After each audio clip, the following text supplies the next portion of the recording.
What's up, guys? Welcome to Daily Dose of Reddit. This is your host with the most energy, Captain Zach, and today's subreddit is r/MaliciousCompliance. Alright, for our first shot of high-octane Reddit reading action, a story called Secure It, but Leave the Keys in It. Roger that, Lieutenant. Warning, like most of my posts, this will be a long one till near the end. Sorry in advance. This happened back in my army days, on deployment to Afghanistan. I was an E4, or a specialist I'm pretty sure, despite being in for around 7 years at this point, because I decided to self-medicate for a while before seeking help for PTSD, and was a bit of a fixture in my unit after spending my entire army career in this unit. Despite my screw-ups, I was well liked by most of my units, and especially by my CO, or company commander. And First Sergeant, the enlisted counterpart to the CO, I was what the Army calls a deployment soldier, someone who you love to have in your unit while deployed, but gets a bit, let's say, distracted and has a tendency to get in a bit of trouble when back in garrison, or the US, for too long. I was known for being sarcastic, a jokester, and hardworking when it mattered, but tended to be the typical long-term specialist when it came to bullcrap duties in garrison. For instance, taking a 3-month staycation when our O base defense duty, but that's a story for another time. Also important to the story, I was also known for rarely being seen without my best friend, Jacob, who I went to basic with and was lucky enough to be in the same unit with my entire career. And if we were left without supervision for too long, well, leadership knew not to let that happen. Consequences could range from the time the entirety of the barracks living members of the company missed PT the day after St. Patrick's Day due to the 3-story beer pong monstrosity we created to, well, this story. To the story.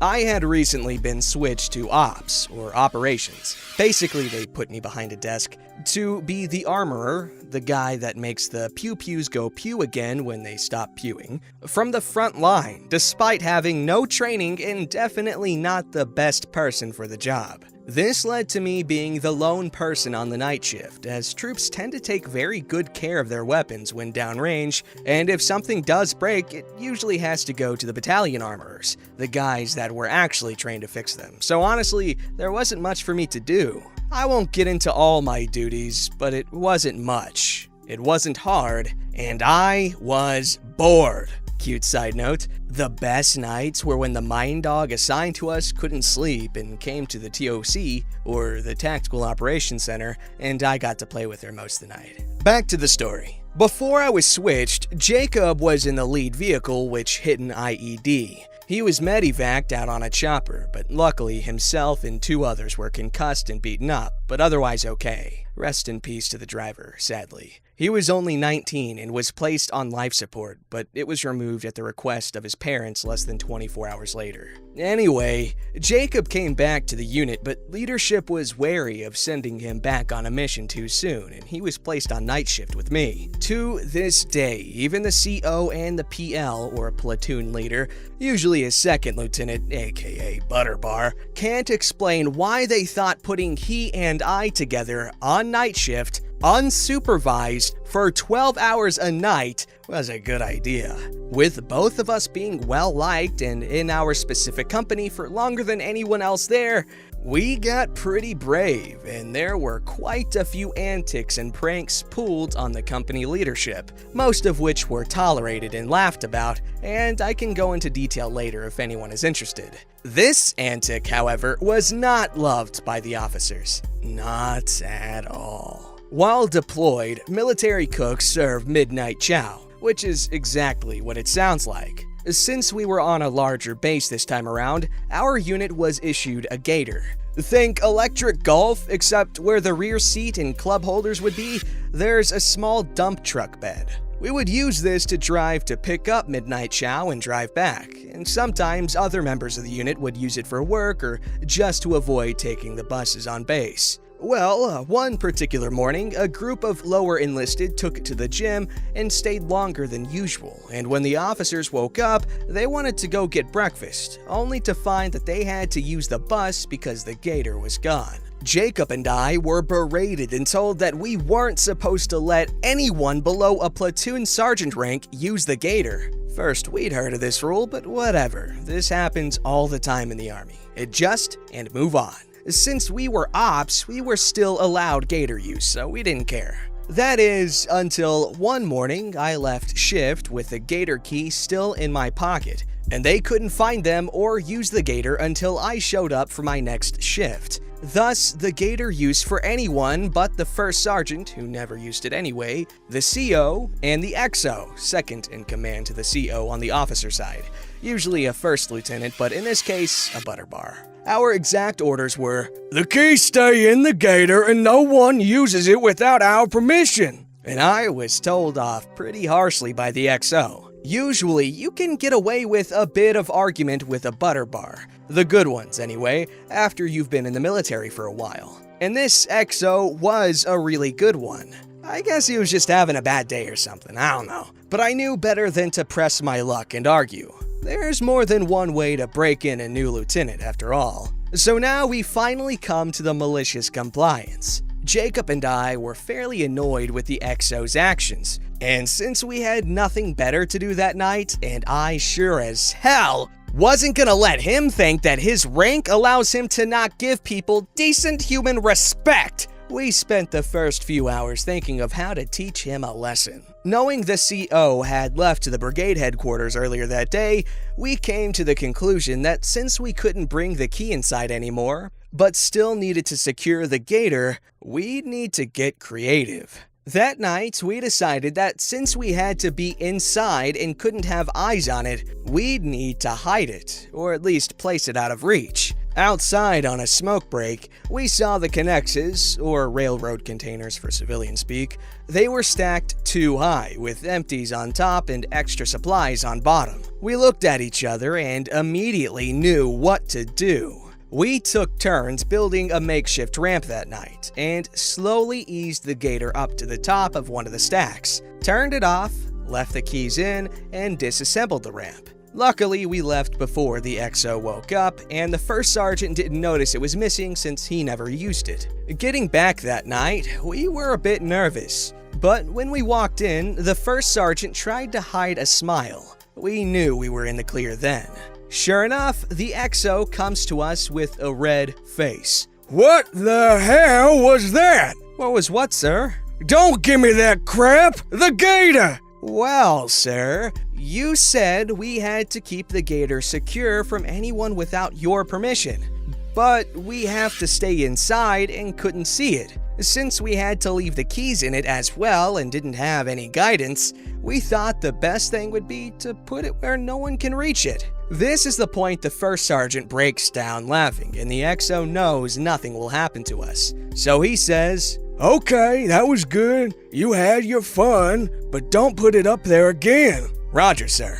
We later found out that they used a crane from the contractors to get it down. Probably for the best, no one got hurt that way. Still under the same orders with one caveat, and inspired by the crane usage, that night I took a trip to the contractors and, after explaining the situation to them, they happily agreed to use the crane to move a barrier from our mortar bunker out of the way long enough for us to fit the gator in, then replaced it. There was physically no way to get it out without a crane. Things happened much the same that night, except this time we had new orders that we were not to hide the gator at all. The first sergeant stayed behind that night for a few smokes with Jacob and I, laughing but telling us he can't protect us forever. But he was interested in seeing how it all plays out, so he wouldn't stop us from continuing. But tread carefully. We thanked him and quickly came up with our new plan. But this time, waited until about 3 a.m. thinking the XO may have a surprise visit. Sure enough, around 1, we saw a red flashlight beam shine on the gator during a smoke break. And while we can't prove it was the XO, we assume it was. Around 3, we began unscrewing the entire front wall of the TOC, drove the gator inside, and replaced the wall. That morning, the XO unexpectedly arrives with the first sergeant before we were off shift. The first sergeant walks in and laughs so hard he can't breathe. Hearing a loud sigh outside the door, the XO enters, stares at our work, and walks out, head down, without saying a word. This time, the first sergeant made us undo our work since it would interfere with operations, and later that night, the XO told us we'd made our point, and we even got an apology. After that, anyone could use the gator as long as it was back by breakfast, and the CO had one hell of a laugh when he returned. That's an incredible story. I thought it was going to stop with the connects, the crate thing. I don't know if I'm pronouncing that correctly, but I think I am. But wow, that honestly surprised me because that's just creative. This story's called Wearing Combat Boots During Nursing School. Back when I was in nursing school, we were supposed to wear black, non-porous, closed-toe footwear with non-skid soles for our clinical rotations that weren't Crocs. Most of my fellow female students wore classic nursing clogs like Dascos and Sanitas. I tried wearing clogs like this in the past and had rolled my ankles too many times to recall. So I decided to not go that route for shoes. I'm a military spouse, a vet myself, and have aforementioned crappy ankles, so my footwear of choice was a pair of black leather tactical combat boots, as a show of support and to make sure I always looked sharp at clinical. My hubby always shined up and edge-dressed my boots every evening before clinical the next morning. The boots always looked professional, they were comfy as hell, I could bump my toes into beds without breaking a toe, and I could wear them all day without having back pain, foot pain, or rolling an ankle. The same could not be said for my classmates wearing the more traditional shoes like clogs. During the first week of my first semester, I had an old school nurse as my clinical instructor. I say old school because she believed female nurses should still be wearing crisp white uniforms with the stupid starched hats and that our profession lost prestige when we transitioned to scrubs. This instructor got such a bee in her bonnet about my boots and decided that my boots were out of regulation that she threatened to take it up to the director and have me tossed from clinical, thus failing the program. There was nothing in the handbook specifically stating I couldn't wear my boots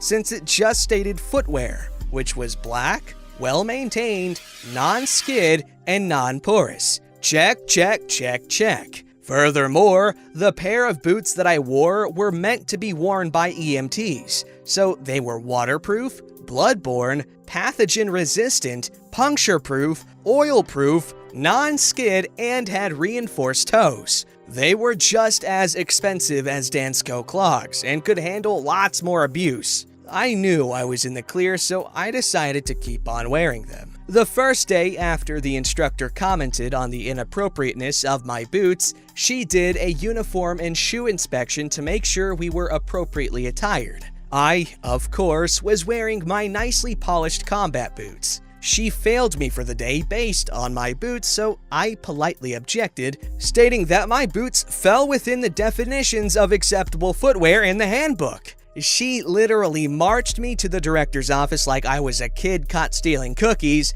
and demanded I get tossed for the boots, failure to follow program rules, and disrespect because I objected to her failing me. The program director, upon further close reading of the program regulations, determined that there was nothing that was wrong with the boots. They adhered to the standards set forth by the program, and that they were honestly safer than most of the shoes the other students were wearing because they were waterproof, puncture-proof, non-skid, and had reinforced toes. She rescinded my fail and allowed me back into clinical. After that, I heard not a peep about my boots from any of the faculty for the rest of my program.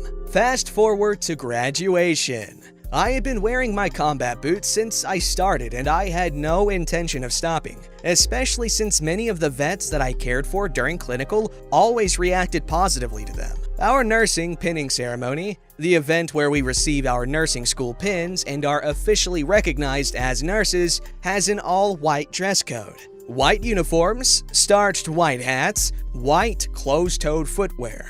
The word footwear is key. The dress code did not state shoes specifically, and I knew this. Same bratty old bat nurse sees me in the hall and makes it a point to tell me I'll have to get some real white nursing shoes to wear to pinning since I can't obviously wear my black combat boots because we needed to have white footwear. And went on my merry way. And then wore the all-white Doc Marten combat boots my infantryman husband bought me as a graduation gift to pinning. The instructor stopped me after the ceremony and complimented me on actually getting nursing shoes, at which point I pulled up the leg of my white scrubs and showed her my boots. The look on her face was priceless. Edit! So this post kind of blew up and a lot of people are asking what kind of boots I wear. I wear ATAC 2.0 8-inch Defenders by 5.11. You can get them directly from 5.11 or at Gall's. Thank you for all the love.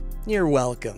That's a really good story. Very charming. I absolutely love combat boots. I remember when I was in 7th grade, I wanted 3 things, okay? I wanted combat boots, I wanted the 7th generation iPod Nano, and I wanted a nice pocket knife. Because I was absolutely obsessed with survival stuff. I had, and still have, a really cool book. It's called The Boy's Book on How to Be Dangerous. And it's got a lot of valuable information. It's kind of cheesy, but I love that book so much. And I would actually pack that book with me anytime I went on a plane ride, just in case we crash landed in the wilderness or something. Like Hatchet, that book by Gary Paulson. Very good book. I love that book. Survival. This story's called, I Would Like Ice on the Bottom. I used to work in a cafe diner as a waitress. My job is your typical food runner, and sometimes bus duty if we were understaffed, which is always. Anyway, one day we had a group of college kids who most were really nice, but one in particular was the clown. He started off with dumb jokes. When I was writing up orders, he responded with, "Food, please," or "A cheeseburger without cheese." When asking for drinks, he responded with, "A nice cup of water with ice at the bottom," with some of his buddies telling him to shut up and waving me an apology. That's nice. Well, no problem, buddy. You can thank my 7th grade science professor warning me not to lick metal poles when it was cold, or it'll stick like in the movies. I went back to fulfill this request to the T. I grabbed one of our milkshake tins, gave it a quick rinse, and packed ice cubes at the bottom. I crushed some additional ice and added them, allowing the entire thing to form one solid cold clump. And being cold enough, stuck to the wet interior of the tin. I returned triumphantly, plopping down the tin in front of the fool. Water, ice at the bottom as per dear customer's request. At first, he was confused as he only saw the one with the metal tin. Then I hear him silently mutter, "Holy sh," but was cut off by the rest of his group cheering in disbelief that I have conquered his quest. He and the rest of his buddies even took a few pictures of the cup and before leaving, slipped me a personal tip as a thank you. Since then, our diner special was ice at the bottom, as a running joke, and everybody new gets a kick out of it when they see it. What is with these cute little stories? I guess that's what most of Malicious Compliance is, but all 3 of these stories were so cute and charming and I love them. I am so proud of you for doing that, OP. Good job. Don't forget to like, subscribe, and hit that bell to never miss an episode.